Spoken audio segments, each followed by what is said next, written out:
बच्चों आज ये वाले लेक्चर में हम लोग पढ़ेंगे टॉर्क के बारे में। टॉर्क की बात करें तो मोमेंट ऑफ फोर्स के बारे में।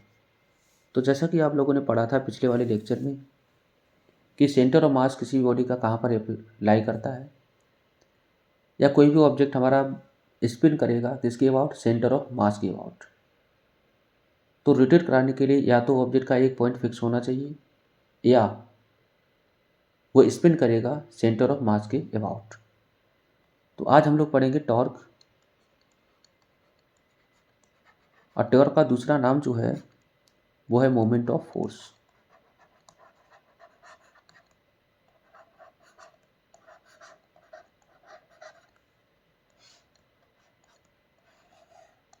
टॉर्क या फिर मोमेंट ऑफ फोर्स, इसको हम दूसरी भाषा में पढ़ते हैं टर्निंग इफेक्ट। टर्निंग इफेक्ट क्यों पढ़ते हैं? कोई ऑब्जेक्ट किस तरह से घूम रहा है फोर्स को अप्लाई करने पर। तो मान के चलो कोई भी हमारा एक ऑब्जेक्ट है और एक पॉइंट पर क्या है, फिक्स है। यहाँ पर हमने फोर्स की पोजीशन अलग अलग लगाई। अगर मान के चलो फोर्स हमने इस तरह से लगाया, एक फोर्स हमने इस तरह से लगाया, एक फोर्स हमने इस तरह से लगाया, तो यहाँ से जो बच्चों टर्निंग इफेक्ट है वो किसकी वजह से ज़्यादा होगा? ये वाले की वजह से ज़्यादा होगा, या ये वाले की वजह से, या फिर ये वाले की वजह से। तो आपको दिख रहा होगा जो टर्निंग इफेक्ट होगा वो ज़्यादा से ज़्यादा किसकी वजह से होगा? ये वाले फोर्स की वजह से। अब ये वाला फोर्स क्या है? तो कहीं की जो हमारी एक्सिस दे रखी है इसके बिल्कुल परपेंडिकुलर फोर्स एक्ट कर रहा है एफ, जिसकी वजह से टर्निंग इफेक्ट ज़्यादा मिल रहा है। तो यहाँ से जो टॉर्क का फॉर्मूला बच्चों बनेगा वो क्या होता है? आर हमारी होती है ये वाली distance, perpendicular distance hinge point से लेके या फिक्स पॉइंट से लेके जहाँ पर हम फोर्स अप्लाई कर रहे हैं, इनटू में क्या करते हैं, F sine theta. F sine theta, इस तरह से जो फॉर्मूला बनता है टॉर्क बराबर आर एफ परपेंडिकुलर। टॉर्क तभी ज़्यादा होगा, टर्निंग इफेक्ट तभी दिखेगा जब फोर्स परपेंडिकुलर काम करे। अमाउंट ऑफ टर्निंग किसके ऊपर डिपेंड करेगा? तो पहला फोर्स हमारा बनेगा कितना फोर्स हम अप्लाई कर रहे हैं। अगर फोर्स की वैल्यू ज़्यादा होगी तो टर्निंग इफेक्ट ज़्यादा होगा। दूसरी बात डिस्टेंस, ये जो डिस्टेंस है हिंज पॉइंट से लेके यहाँ पर, तो जितनी दूरी पर आप फोर्स लगाएंगे उतना ज़्यादा आपको टॉर्क मिलेगा। जैसे आप लोगों ने गेट वगैरह बंद करते हो तो क्या होता है, एक साइड पर फिक्स होता है, तो जो कुंडा लगा होता है वो कहीं ना कहीं यहाँ पर लगा होता है। क्यों? क्योंकि ये डिस्टेंस ज़्यादा है, यहाँ पर हमें टर्निंग इफेक्ट ज़्यादा मिलेगा। यहाँ पर अगर लगा जाए टर्निंग इफेक्ट कम मिलेगा क्योंकि आर की वैल्यू कम हो गई। तो कहीं ना कहीं ये टॉर्क का फिनोमेना है। तो टॉर्क की वैल्यू तभी ज़्यादा मिलेगी जब फोर्स की वैल्यू ज़्यादा हो, या फिर जो हमारा दे रखा है डिस्टेंस उसकी वैल्यू ज़्यादा हो जाए। दूसरा एंगल, कि कितने एंगल पर हमें फोर्स लगाएं, बहुत बहुत इंपॉर्टेंट है। तो यहाँ पर अगर ये वाले एंगल पे लगा रहे हैं तो ये दो फोर्स टोटल है वो दो कंपोनेंट में डिवाइड हो रहा है। एक बनेगा कौन सा, हॉरिजॉन्टल, एक बनेगा वर्टिकल। तो यहाँ पर हॉरिजॉन्टल की वजह से कोई फोर्स नहीं लगेगा। क्या? तो मान के चलो इस तरह से हमारा दे रखा है, ये हमारा दे रखा है, यहाँ पर हम फोर्स लगाएं, क्या आपको यहाँ से टर्निंग इफेक्ट दिखेगा? नहीं दिखेगा। टर्निंग इफेक्ट केवल आपको परपेंडिकुलर फोर्स की वजह से दिखेगा मैक्सिमम। तो इसके लिए हम पढ़ते हैं टॉर्क, ये वाले की वजह से टॉर्क नहीं मिलेगा। क्लियर? तो यहाँ से जो टोटल जो फोर्स आपको टॉर्क मिलेगा उसका जो मैग्नीट्यूड बनेगा वो यही बनेगा, आर एफ परपेंडिकुलर। अगर मान के चलो, या फिर ये लिख सकते हैं कि horizontal tau F cos theta की वजह से कितना बनेगा, जीरो। जो भी आपको फोर्स मिलेगा या टॉर्क मिलेगा वो मिलेगा केवल और केवल परपेंडिकुलर की वजह से। ठीक? तो यहाँ से जो सीधा सीधा फॉर्मूला बनेगा, हमने देखा कि टॉर्क आर टाउ बराबर एफ आर साइन थीटा। तो टॉर्क एक हमारा क्या होगा, वेक्टर क्वांटिटी है। तो अगर वेक्टर फॉर्म देखें तो वेक्टर फॉर्म आपको मिलेगा ये R cross F, R cross F. तो आर से एफ की तरफ, मतलब आर ये है और एफ ये है, तो डायरेक्शन हम यहाँ से आसानी से निकाल सकते हैं, किसकी सहायता से, राइट हैंड थंब रूल का प्रयोग करके।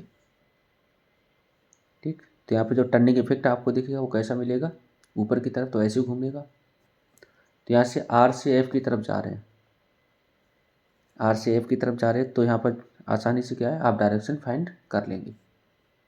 ठीक है,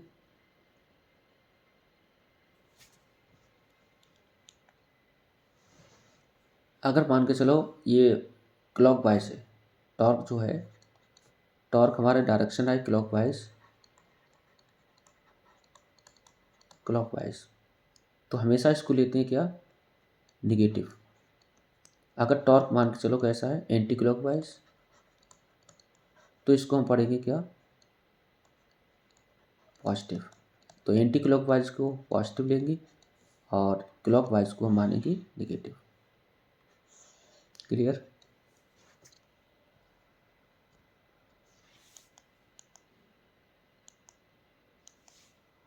तो ये हमारा था टॉर्क, मोमेंट ऑफ फोर्स।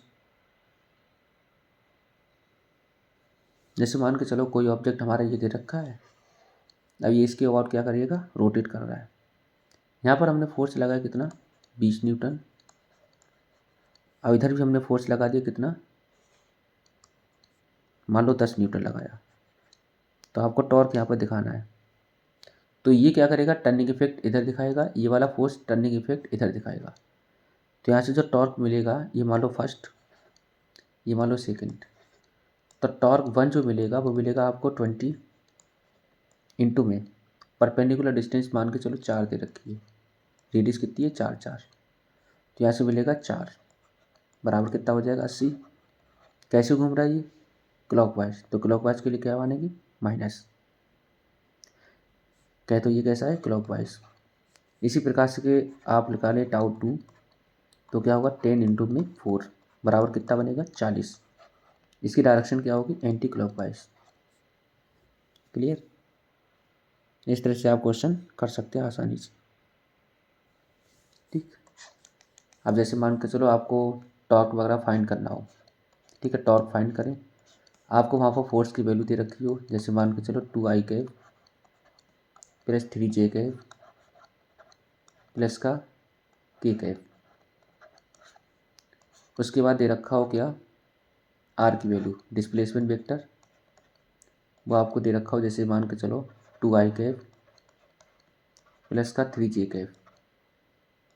ठीक, यहाँ से टॉर्क आपको निकालना, तो टॉर्क क्या करेंगे, सीधा फॉर्मूला आप लगा देंगे, आर क्रॉस एफ,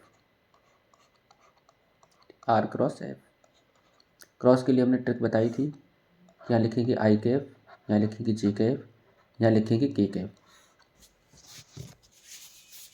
यहाँ पर जो आई कैप में वैल्यू जो दे रखी है वो इधर 2 दे रखा है, इसके लिए 2 दे रखा है, जे में इसके लिए 3 दे रखा है, इसके लिए कितना दे रखा है, 3, यहाँ पर 1, यहाँ पर 0।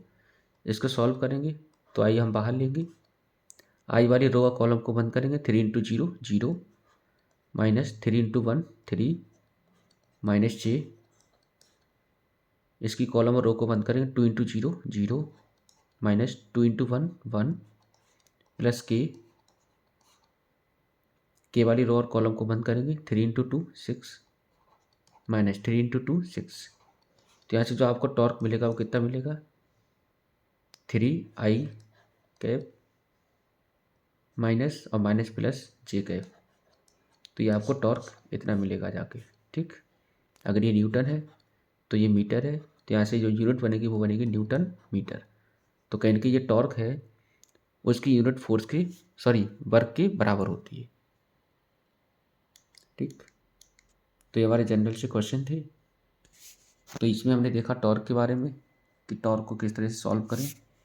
तो ध्यान रखना कि मान के चलो टॉर्क हमेशा परपेंडिकुलर फोर्स की वजह से ही मिलेगा, पैरेलल फोर्स की वजह से कोई टॉर्क नहीं होगा। जैसे मान लो यहाँ पर हमने फोर्स लगाया तो फोर्स किसी एंगल पे काम करा, मान लो थीटा एंगल पे, तो इसके 2 कंपोनेंट बनेंगे, एक इधर बनेगा एक इधर बनेगा। ठीक, तो इसकी 2 कंपोनेंट बने, तो इसकी वजह से क्या होगा, 0 होगा, इसकी वजह से कोई टॉर्क नहीं होगा, जो भी टॉर्क मिलेगा वो इसकी वजह से मिलेगा, अगर ये किसी पॉइंट पर फिक्स हो। ठीक। टॉर्क, जैसे उधर हम पढ़ा करते थे कि फोर्स, तो इधर हमारा क्या बनेगा, वही टॉर्क बनेगा। लीनियर में हम पढ़े थे फोर्स, एंगुलर में क्या बनता है, टॉर्क। उधर जैसे हम पढ़े थे डिस्टेंस, डिस्प्लेसमेंट, इधर हम पढ़ते हैं क्या, एंगुलर डिस्प्लेसमेंट थीटा। उधर हम पढ़ते हैं लीनियर वेलोसिटी v, इधर हम पढ़ते हैं एंगुलर वेलोसिटी ओमेगा। उसी तरह से अगर हम देखें F बराबर क्या पढ़ते हैं, m इंटू ए। दोनों तरफ अगर r से मल्टीप्लाई कर दें तो F इंटू आर क्या बन जाएगा, टॉर्क, बराबर हो जाएगा m। ए की वैल्यू हम पढ़ते हैं क्या, ए बराबर होता है आर एल्फा। पढ़े हो लीनियर एक्सीलरेशन और एंगुलर एक्सीलरेशन में रिलेशन। तो यहाँ से लिखेंगे आर एल्फा इंटू में आर, तो यहाँ से हो जाएगा बच्चों एम आर स्क्वेयर इंटू में एल्फा, ये बन जाएगा हमारा टॉर्क। ठीक। एम आर स्क्वेयर जो है वो मोमेंट ऑफ इनर्शिया के इक्वल होता है आई, तो यहाँ से बनेगा नया फॉर्मूला, टाउ बराबर आई एल्फा। आई क्या है, आई एक मोमेंट ऑफ इनर्शिया, आई बनेगा मोमेंट ऑफ इनर्शिया। तो एल्फा क्या है, एंगुलर एक्सेलरेशन। ठीक। तो ये हमारा टॉर्क का एक नया फॉर्मूला ये भी होता है। मोमेंट ऑफ इनर्शिया के बारे में अभी हम पढ़ेंगे अगले लेक्चर में। तो यहाँ से टॉर्क की सारी बातें आप लोगों ने कंप्लीट कर ली।